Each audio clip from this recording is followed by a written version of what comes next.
Hey, who wants to join live on my front porch for another conversation about life and death? Hi, Summer.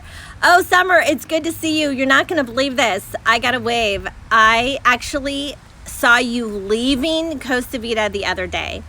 And I saw you and your kids and your mom was standing out on the corner. Well, actually, she was leaving. So I saw the back of her and you were already in the parking lot and I didn't want to chase after you. But thank you for asking, y'all. I'm feeling good. I feel like 99% better. It was 2 weeks ago that I started feeling sick, thought that I had a sinus infection. Last Monday ended up being COVID positive. Just wanted to get the test just to see, because I really thought I had a sinus infection. But anyway, I'm feeling good today. I'm still not going to see my mom yet, or still distancing from my grandma and things like that. But yeah, I know we love Costa Vida. For you that do not know, it is a local restaurant here in Colleyville, and it's really a great place. Yes, we are really good friends with the owners, so we have no trouble supporting this local business. But I wanted to talk to you guys some more about life and death. And one reason why I'm talking about this topic is because last week a really good friend of ours died unexpectedly in the middle of the night, and he died in his sleep. He died peacefully, and he's my husband's age. He's only a couple years older than me, and when people die unexpectedly, it shakes you up a little bit. It's a surprise. You're not expecting it. So there's that. That's why death is on my mind this week. Also, my grandma's 97. My mom has cancer and it's inoperable, and she's going through chemo, and she doesn't feel at all like this is the end of her life. But you and I both know that we do have to face our mortality. I mean, death is a part of life. I've grown up knowing that death is a part of life. Okay, y'all, this is kind of a weird thing about my life, is that I actually found my grandpa dead.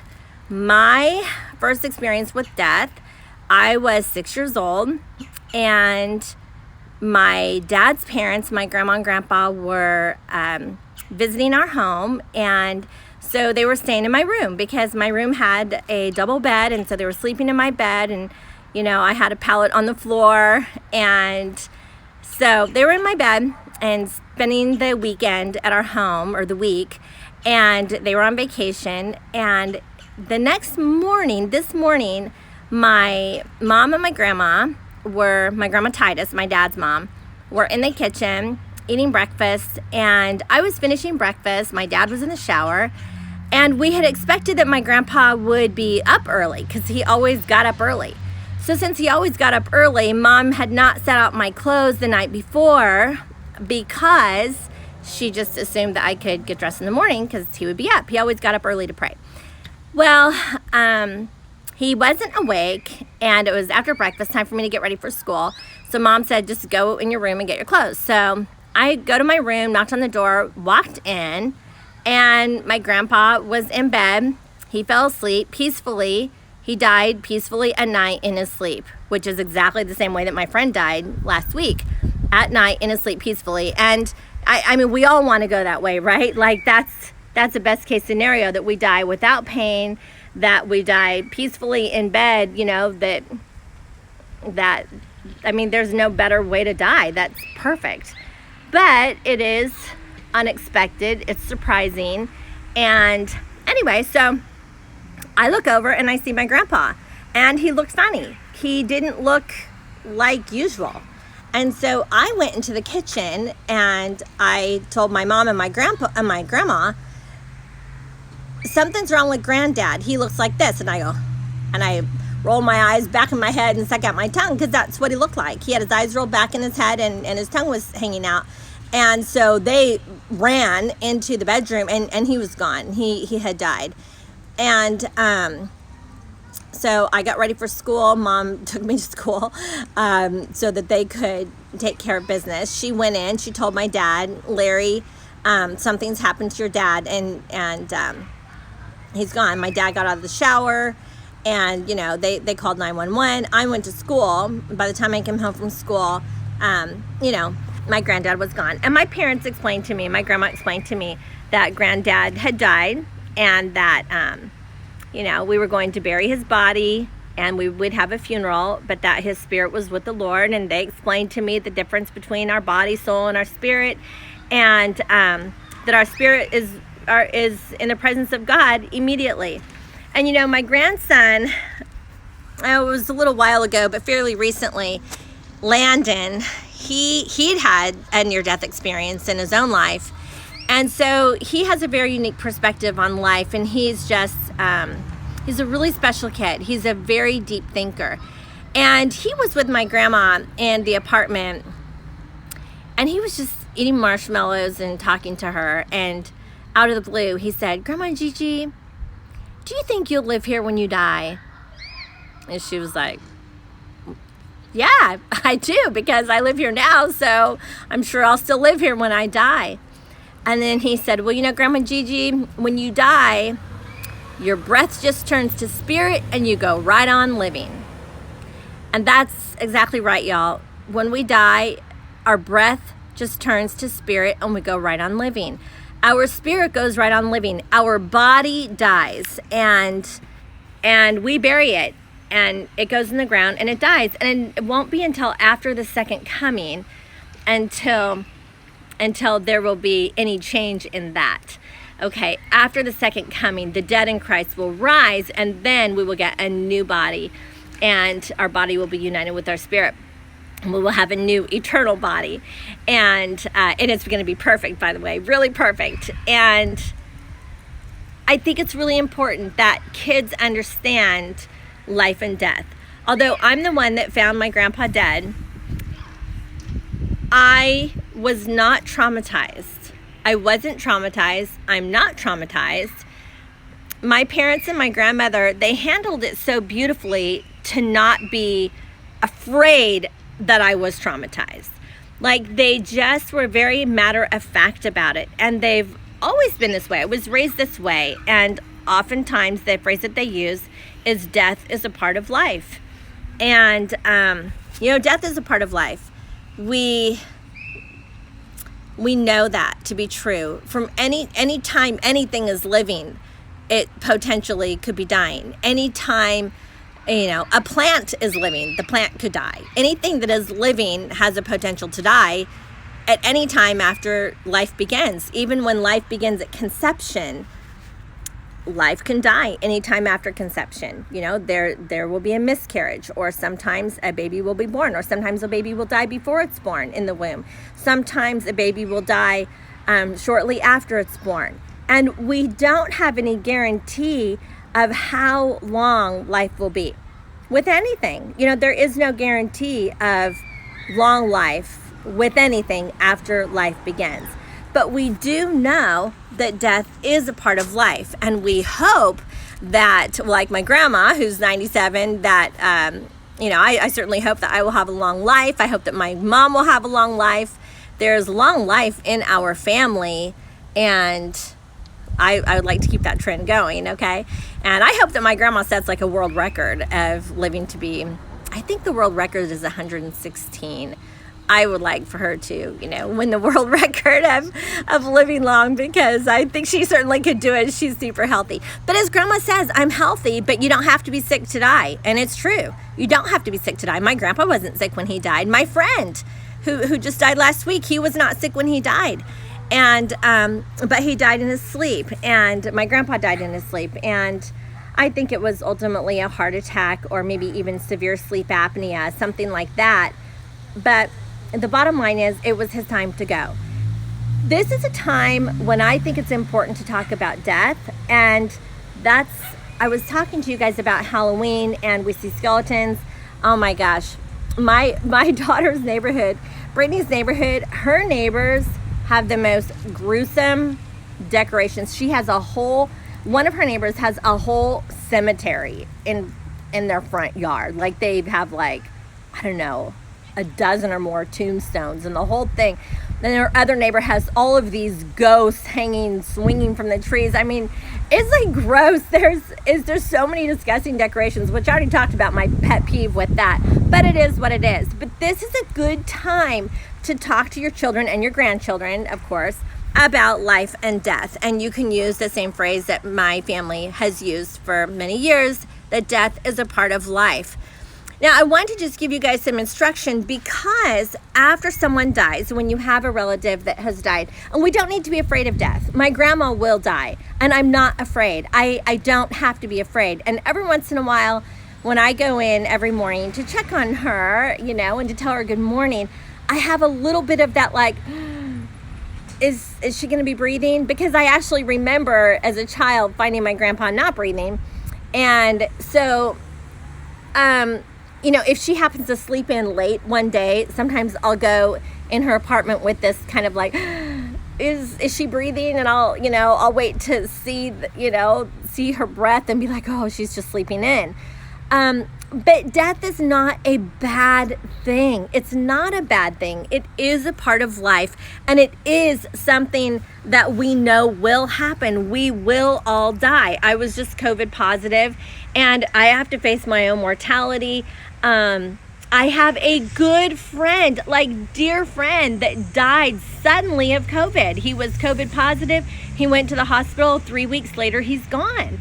And he went to the hospital on his 48th wedding anniversary. And his wife is my most dear friend. She's my mentor. She's my counselor. She's my like really special, dear, lifelong friend. And we never know. We don't know what tomorrow holds. We don't know how long our life will be. We don't know if life will end in a particular order, like in our situation. Well, a particular order, like, well, the old people die first, like my grandma, and then my parents, and then, and then us, and then the kids. We don't know a particular order. We all hope to have long life. We hope to have long, healthy life. And we stand on the promises of God that we will have a long life, but we just don't know God's plan. God says that our days are numbered. Our days are numbered. He knows since the beginning of time how long life will last for everything that has ever existed. As soon as there is a life that begins, God knows when the end of that life will be, or when that life will enter into an eternal realm. God already knows.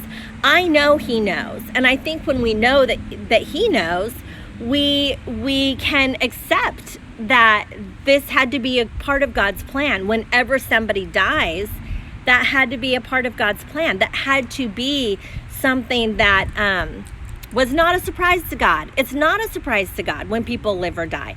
I mean, He anoints the life. He brings forth life. And when it's time for Him to bring somebody home, He brings them home. And so I like talking to the kids about life and death when it comes up. It's not a weird subject. It's not a sore subject, but we don't celebrate death. That's why we do not, by any stretch of the imagination, decorate with skeletons. It's just like, no. But I want to tell you that also when somebody does die, for instance, James's father has died, my grandfather has died, my grandparents, my dad's parents have died, I found my granddad, of course, and then my grandma died later. But we talk about the dead. We talk about my grandpa. We talk about him all the time. My mother's dad was the most precious, kind. I posted recently about him and his last dance at my daughter's wedding. He was the most precious, incredible man of God. So we talk about the dead, but we don't talk to the dead. Okay, it's very, very important that you guys make this differentiation. Okay, talking to the dead is witchcraft. That's necromancy. Okay, it's necromancy, it's witchcraft. When you talk to the dead, you're inviting demonic spirits, okay? And we don't, you would never want to go to In other words, we don't participate in seances. We don't talk to the dead. In fact, we watched a movie recently and it was actually a cute movie until the very end when she has this seance and she's talking to her dead husband. We don't do that. That's witchcraft. That's necromancy. And that invites demonic spirits, like truly demonic spirits. You're inviting demonic spirits to talk on behalf of the dead person that you're trying to talk to. And it's wrong. It's demonic. It is witchcraft. However, we talk about the dead. We talk about our loved ones that are with the Lord. They are very much alive, okay? Their body is dead. My grandma doesn't even use the word passed away. She says, no, they're dead. And it's true.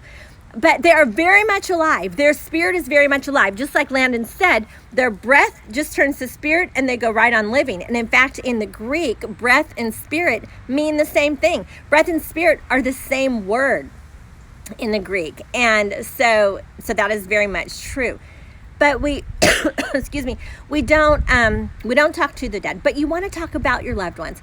Talk about their qualities, talk about how wonderful they were, talk about all the good times, talk about the miracles that they had in their life, tell their life story, tell them where they were from. It's very important to know your legacy. It's important to know your story. It's important to know the generations and the generational blessings and the generational miracles. So tell the story, show the pictures of your loved ones and talk about them and that they are with the Lord and how wonderful their life was. Talk about them, don't talk to them. Okay, you see the difference. In fact, I think initially when someone dies, these days, they probably would have a Facebook page. Okay, they have a Facebook page. So for instance, when my grandmother dies, she's on Facebook. Okay, she has her Facebook page. When she dies, I will post on her Facebook her obituary. But then I'm going to delete her Facebook. Like, there's no point in year after year on the anniversary of her death for me to, for instance, post on Facebook and say, Grandma, I know that you're watching over us and I know that you love us. And Grandma, I just want to let you know that we're celebrating and telling funny stories about you today. I don't need to talk to her, and I don't need to post something on Facebook to someone who's dead. They're dead. They're not reading Facebook. I think it's really important that people know that, and I don't see the point of people who are dead having a Facebook. I think that the people who monitor that Facebook can delete the Facebook after the person dies. Like, it's not important. However, yes, memorials. I saw someone type memorials there. And if you have any questions, type in the questions. I'll be happy to answer the questions. But thank you for joining me today, by the way. We want memorials. We want to talk about the special memories. We want to pass on the legacy, and the generational blessing, and talk about these things. These are very important memorials. We have special memories with people. And I have pictures, in my house of my grandparents that have died, and it's important to have those. I have pictures and stories and wonderful things. But anyway, that's, I think, conversation. These are conversations that we need to have with our children, with our grandchildren. And our children, our grandchildren, they need to know in advance what's going to happen when we die, and that we will die, and they will too. I might not die of COVID, doesn't look like I'm going to. My mom might die of cancer. I really don't believe that this is going to take her life. I really think that she's going to recover from this and she's going to keep living a long life. But we don't know from one day to the next what will take our life. We might be sick when we go, we might not be. We might be in an accident, we might not be. We just don't know. But I'm not afraid to talk about it. But I'm also really going to caution my grandchildren. You never talk to the dead, and there's no need for you to ever go to it's witchcraft and it's demonic for you to go to a person that would help you or invite you to talk to the dead. No, when people are dead, they're dead. And so, yeah, we talk about them, not to them. And we pray. And this, I will say this also. my grandparents prayed prayers. My great-grandparents have prayed prayers for their entire family. So my great-grandparents, they knew my grandchildren. They knew my children, and trying to think if my great-grandma was still living when Sophia was born. But anyway, so, we have this generational thing going on. But their prayers, they continue. So my great-grandparents that prayed for me, prayed for my kids, for my grandkids, that prayed for my parents, that prayed for my grandma. I mean, their prayers for their generations, their prayers continue because they put their prayers before the Father, okay? Jesus is interceding on our behalf. Those prayers were heard, and some of those prayers might not even be answered until after they've died. So my grandparents and my great-grandparents have died already, but their prayers are still being held before the throne of God. Their prayers don't die. Their prayers that they offered to Jesus is still sitting at the right hand of the Father, interceding. I remember my great-grandma used to say, is what a profound prayer. She used to say, God, let anyone that has a drop of Burns blood, that was her last name, Burns blood in them, know you. Anyone that has a drop of Burns blood in them. Well, you know what? My grandchildren still have a drop of Burns blood in them. Well, my great-grandma doesn't know my grandchildren, but her prayers were presented to the Father, and Jesus is still interceding on behalf of these prayers. So these prayers now, I still utter these prayers, and so they are still being put before the throne of God. But it is very important that we pray for our generations, and that we pray for our children and our children's children and our grandchildren and our great-grandchildren. We may or we may not know them. It just depends on how long we live and when we die. But those prayers, they're going to be at the feet of Jesus, and I just think that's a really neat thing to think about too. My daughter Brittany and I were talking about this recently, and she heard a pastor, or a guest speaker, I think, at Mercy Culture, that was talking about this. And he was even talking about the prayers of his great-grandparents, and as it in regards to slavery, and how their prayers ended up coming to pass, and their prayers were answered way after they died. So that's kind of a neat thing to think about as well. So anyway, y'all, death is a part of life. Doesn't mean that we decorate with skeletons. Death is a part of life. And when you die, your breath just turns to spirit and you go right on living. So anyway, God bless you today. Continue to celebrate your loved ones that have gone before you, your friends and family. Talk about them, but don't talk to them. Okay, we don't want to invite those demonic spirits. So that's kind of the wrap up and the takeaway for today. Thank you guys so much for joining me. Really appreciate it. I think you guys are really precious, precious, precious people. And I'll hop on here from time to time so we can just hang out a little bit live on my front porch. So hugs and high fives. Bye-bye for now.